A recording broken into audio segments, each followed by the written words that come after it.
Sa isang tahimik at luntiang kagubatan, may nakatirang mabait na pagong. Ang pangalan niya ay Sigong Pagong. Mabagal siyang maglakad pero mabilis ang kanyang puso sa pagtulong. Isang magandang araw na naman. Tingnan ko kung may kailangan ng tulong. Ngunit teka, may umiiyak sa tabi ng ilog.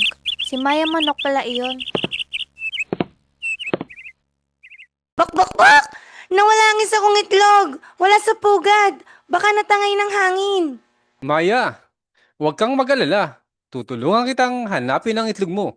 Pero Gong, mabagal ka. Paano kung maunahan tayo ng ibang hayop o malayo na ang itlog? Hindi mahalaga ang bilis.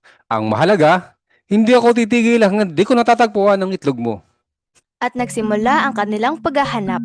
Dahan-dahan pero masigasig si Gong.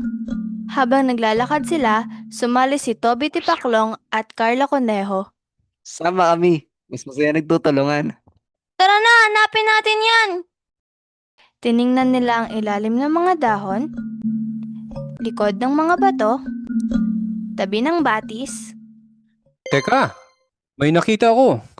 Puting bilog sa tabi ng batis. Aking itlog! Buhay pa!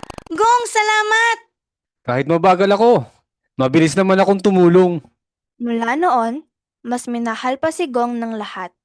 Hindi man siya mabilis, siya ang una nilang naiisip kapag kailangan nila ng tulong. Hindi kailangang mabilis para makatulong. Ang tunay na bayani ay may pusong handang maglingkod.